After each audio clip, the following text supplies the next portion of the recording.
Well, hello and welcome to Outdoor Oklahoma. I'm Todd Craighead.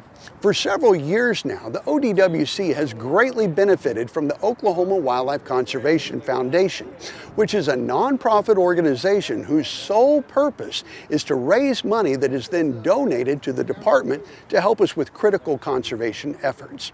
Today, the foundation gifted our wildlife commissioners with a brand new airboat that will be put to use immediately by our law enforcement division. A wildlife department backed by a strong and supportive foundation. Just another reason to love Oklahoma and the adventures that await you.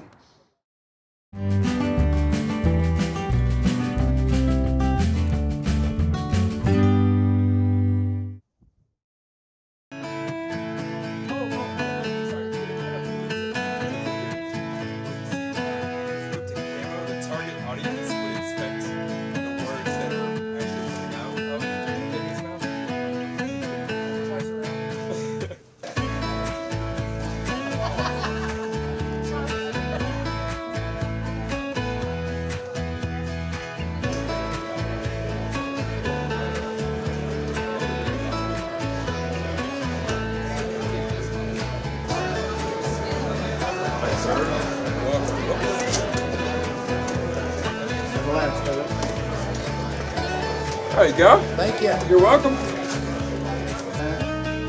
As far as bag limits goes, you can shoot 15 birds and get your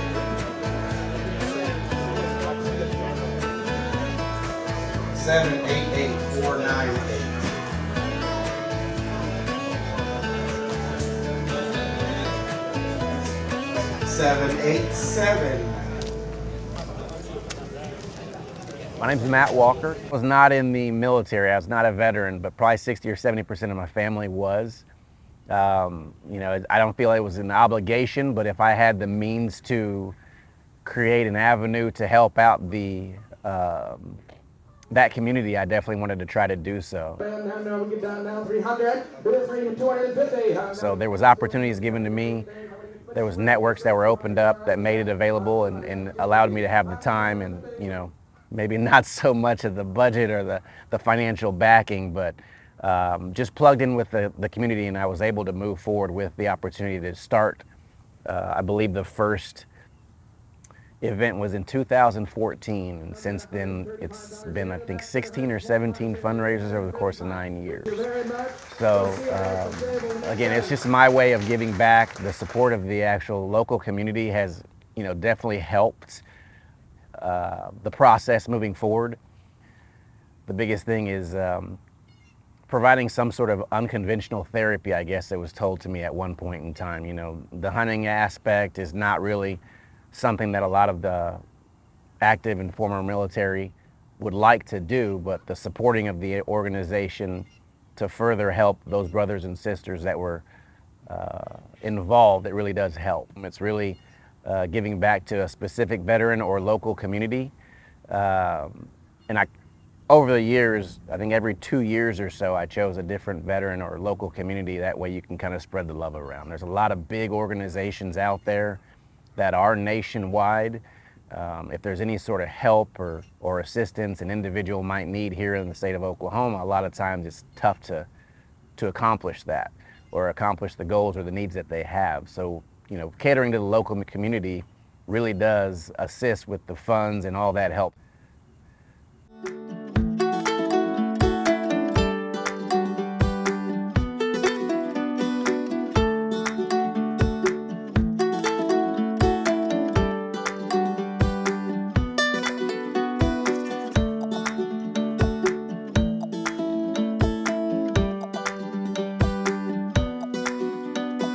Oh, there's nobody in that corner? What?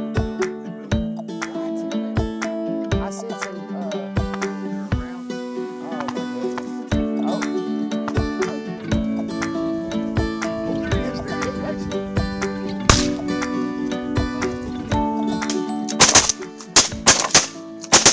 Oh, I got him. Almost got him.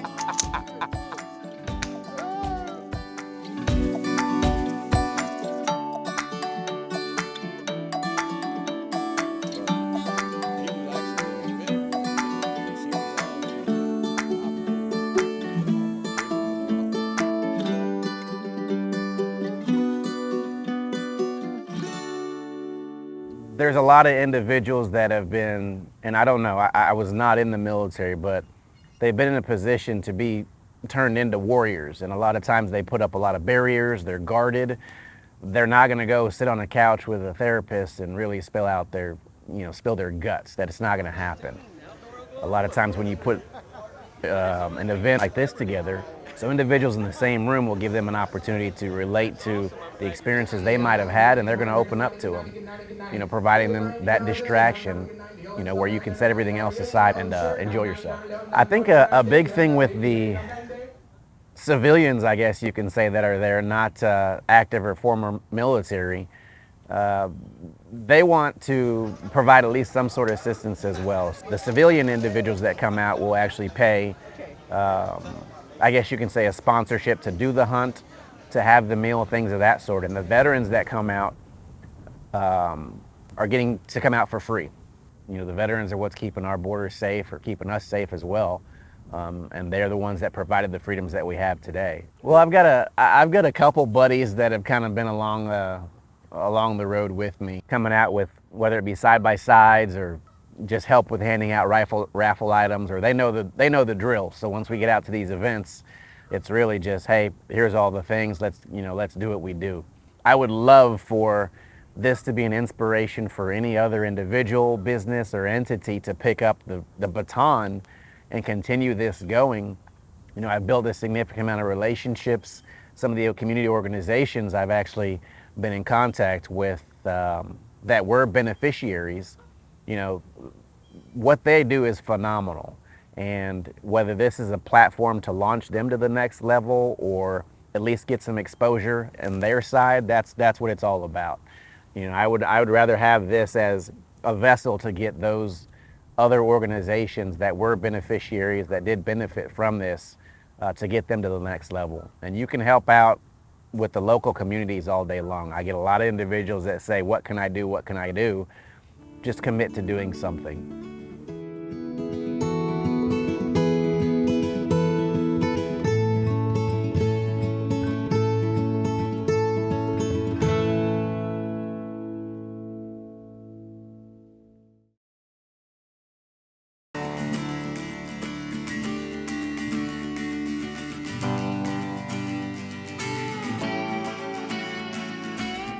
My name's Rebecca Fillmore. I'm with the Fisheries Division, specifically fish hatcheries. I'm a fish hatchery technician with the Oklahoma Department of Wildlife Conservation.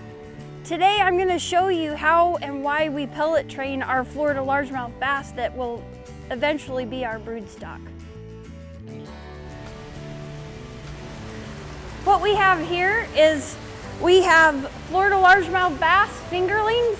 They're about 1.5 inches. We bring them into our building here, our rearing building, fish rearing building, to pellet train them for the future, essentially. They are broodstock fish, or going to be, but they have to be pellet trained in order for us to keep them as broodstock. Some people would ask us why we would do that. Bass they're ambush predators. They like to eat other fish. Well, we bring them in at 1.5 inches because they're transitioning from their plankton food that's out in the pond, and before they really start consuming fish, because they will cannibalize on one another, we get them in here and we group them up. And 8,000 fish were put in this tank just last week. Before we get to a full pellet, we start them out on krill. And krill, this is krill pacifica. It's found in the Pacific Ocean that salmon, whales, and other fish feed on. And it's very smelly. They like it real well, and it's very high in protein. And then slowly but surely we mix the krill with this pelleted feed. And as you can see here, it takes about 2 weeks, but this is a mixture. And right now we're on a 50-50 mix. So we start out with 100% krill, and then we end up with 100% feed. So this mixture here is where we're at right now. We're about day 14 or day 12 into our adventure. So what I have here is I have a flat of frozen bloodworms, which are very similar to the ones that they would find in the river. And they're frozen, and so there's a bunch of them all packed in one little spot. These are a really good training tool to train fish to go on pellets because it's something that they've seen before and they really like it. Okay, so I've put a few pieces in here, and as the worms defrost, the fish will pick at it, and this is all pellet training at its best right here. These fish have been in the tank a few days, so we've already started to add the pellet, and the goal is that we start them on the bloodworms and the krill, but by the end of the 2-week to 20-day period that they're in our rearing tanks, they will be 100% on the feed. We use these belt feeders. They are, think of it kind of like a jewelry box. They're on a belt that's wound up on itself, and it requires no electricity to use. And we put the feed on top of the belt in about a 1/2-inch layer, and that way they can be fed when we're not available to be here. A lot of times we set them during the day when we're doing other activities, or at night when we leave, because pellet training works because of the presentation of it. The fish have to be presented the feed at the water surface for them to want to take it. When one starts to feed, the next one will train the other to start to feed, and that's why you have to have them grouped up. But with that, when the water temperatures are as warm as they are today, 82 degrees, there's a lot of feed and waste that is on the bottom, so you have to keep the tanks very, very clean, or the fish will get sick. But by this Friday, which is in 4 days, we're gonna have 100% feed. And they'll be ready to go out in the pond. And then we'll keep them on station for another 7 to 8 years. The goal though is for us we bring on about 250 to 300 new fish and introduce them into our broodstock population so they can create the juvenile fish for years to come. When they get around 7 or 8 years old, we retire the fish and they go live the rest of their life in a lake somewhere in Oklahoma.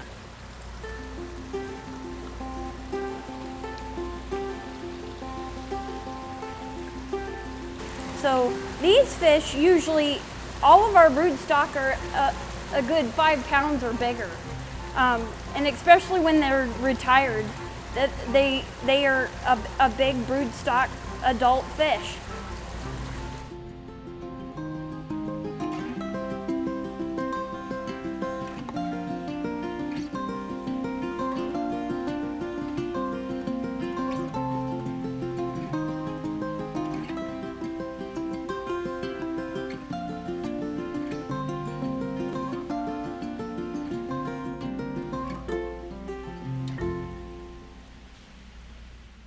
As I've been talking about where these fish came from, these fish here specifically were hatched on this hatchery about 2 months ago. And sometimes, about every couple of years, we get our fish that we pellet train at 1.5 inches, not from this hatchery, but from Texas Parks and Wildlife. And the reason for that is we want to create some genetic diversity within our broodstock population. So we maintain a broodstock population of around 1,000 fish. And having that genetic diversity is really healthy for that population. So we'll keep 300 of these to add to our population, but before we add them to our population, we genetically test them to make sure they are 100% pure Florida strain. This job here is just one of my many jobs that I have here. We raise a whole host of fish, and not just Florida largemouth bass. We raise fathead minnows, bluegills, koi. We also maintain the koi broodstock on our station, and we raise over 1 million koi a year just to feed the Florida largemouth bass brooders. But I really enjoy this job, and I love the diversity in the job that I get here.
The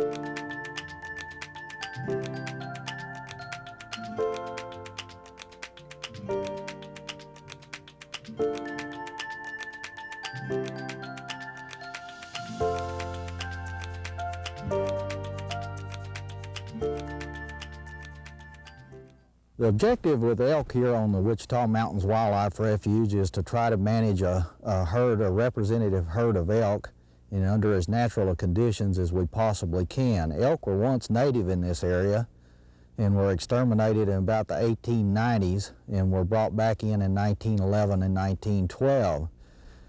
We here at the refuge have an objective level for about 300 elk, 380 head of elk, with half of them being bulls and half of them being cows. Each year we do have a hunt that we have to remove excess animals, and the reason that we do remove animals from the herd is the fact that under our management objectives here we also have herds of longhorn cattle, buffalo, white-tailed deer, and all of them share the same range. And in this area, that means that what's available as food out here as far as grass and trees and stuff is utilized by all animals, and it will only support so many. So each year we do have to hold the herds of each one down, and hunting is a method that we use to control our elk population here at the refuge. The hunt each year is held generally in November, December of each year, weekly hunts depending on how many hunters are chosen to try to reach our objective level. And the hunters are selected by a drawing conducted by the Oklahoma Department of Wildlife Conservation. The hunt is a cooperative effort between the U.S. Fish and Wildlife Service and Wichita Mountains Wildlife Refuge and the Oklahoma Department of Wildlife Conservation. And both groups help bring hunters out to the field and take them into different areas to hunt. Wildlife Department is real proud of the Wichita Mountains hunt. We consider it one of the premier hunts in the state. Wildlife Department has a cooperative role in the hunt where we provide group leaders. They go out with hunters, show them the area, and are responsible for their care and leadership during the hunt. We also are involved a little bit in the planning and other coordination activities. And we're just real proud of Wichita Mountains and really enjoy the opportunity to work here. And we're really glad that the sportsmen have a chance to hunt here. It's pretty rugged country, as you can see in the background. You need to be in fairly good shape to get around these hills, but I think everybody's having a real good time. I think one of the best parts of this hunt, it's a cooperative effort between the Department of Wildlife and the U.S. Fish and Wildlife Service. And using the hunter, the taxpayer, is an effective management tool in himself, letting him help control the overpopulation of animals and prevent the range from being overused or overgrazed. That's probably one of the greatest aspects of the whole hunt. You're part of a working system.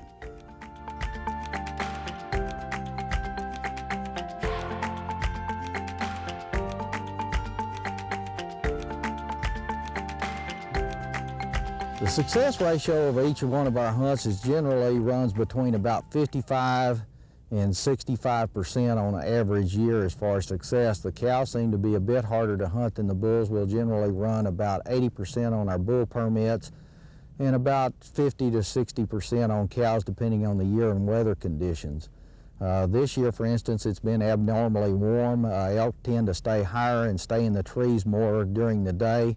We've also had an excellent year for acorn production, and that tends to hold them in the trees. They do not have to come out in the opens to eat. So depending upon conditions, that's generally what our success rate runs. This morning I got out clear on the other side of the mountain and I walked to the top of the mountain and walked clear along the top, looking at all the sides that I could see, trying to find all the openings. And then I walked back around and I made a big circle around this mountain. And then I saw an elk come through here about lunchtime. And then later on, I circled clear around. But later in the evening, I was coming through some of the bottom land down here, and I jumped an elk in the brush. And then I come out in the opening and I saw, I think it was a different animal, and he come up through this way. and I was following along the route that he had taken, and I come out in these little trees right below us, and there was 2 5x5 elk that were sparring right here in the open, just pretty close to where we're standing. And when I was watching them, I was trying to slip a little bit closer to make sure I had a good clean shot. And this animal walked out of this little trail right here and just walked out here, and he milled around a little bit, and he come over here and laid down.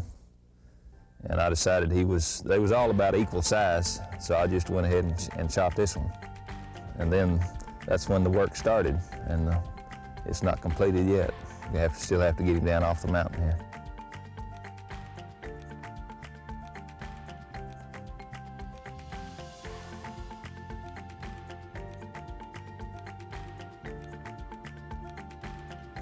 Well, mine wasn't very long, just the first day, and I hiked up and down these ridges and canyons for about, I'd say approximately 6 hours. Seen a lot of white-tailed deer, some real fine deer. And as I was coming in, it was about 4:30, I spotted 2 bulls about 150 yards away.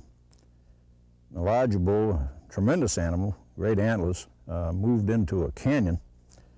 And I believe I'd had to have a helicopter to get him out of there. The other bull lay down at the edge of a field that would be a lot easier to pack the animal out in good condition. So I elected to go for the smaller bull, and the animal was taken at about, I'd say a little after 4:30. And that wound up my hunting experience out here, but I'm trying to stay around a few days since I'd planned to camp out anyway to help other people that might need some assistance. It's an outstanding hunt. The people are really nice, they know their business, and they're really well in tune with the hunter's needs and making sure the game and wildlife is taken care of. The facility is excellent here, and I think our tax dollars are well spent.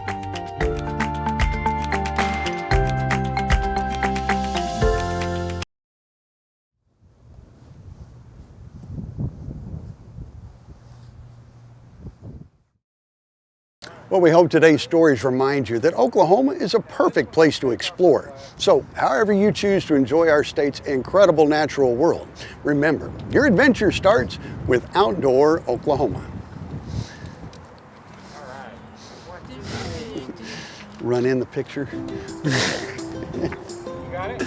Yeah. Do you got it? Outdoor Oklahoma is produced by the Oklahoma Department of Wildlife Conservation and is proud to serve and be funded entirely by sportsmen and women and outdoor enthusiasts who love and appreciate all things wild in the great state of Oklahoma. Well, we do.